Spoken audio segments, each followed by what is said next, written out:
Okay, so this is the way to do this problem, the same problem, using dimensional analysis. So as you can see, I've set up my problem. 200 milliliters is equal to how many liters? And I have a conversion factor here that there are 1,000 milliliters in 1 liter.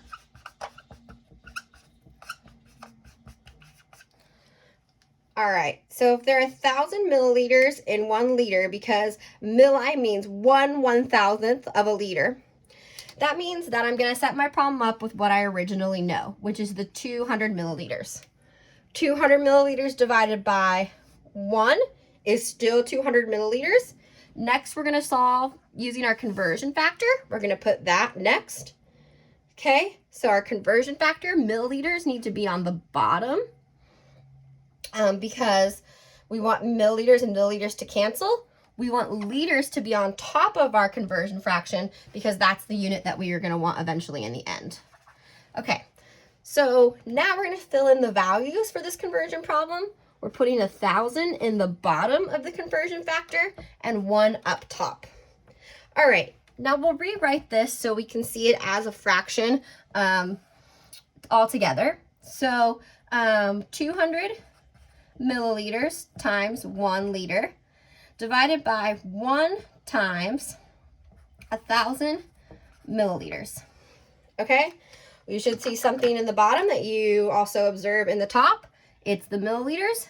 Milliliters and milliliters cancels, just like 5 divided by 5 is 1. Milliliters divided by milliliters is also 1. And now we're going to rewrite this problem again. So 200 times 1 liter divided by 1 times 1,000 milliliters. Okay, so now, milliliters went away because that canceled. Great. So now we know we're right because liters is the unit that we have left, and that's great because that's what we wanted to convert milliliters into. This is doing different kind of math than the problem we did before.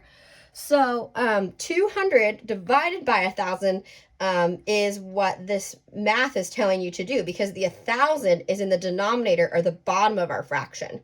So 200 times 1 is still 200. 1 times 1,000 is still 1,000. So really, we can rewrite this as 200 divided by 1,000 liters. And 200 divided by 1,000, either on your calculator or in your head, is equal to 0.2 liters, which is the same answer we got as moving the decimal place back and forth. Awesome. All right, I hope those helped you out. If you have any questions, please come to Zoom office hours, and I'll see you then.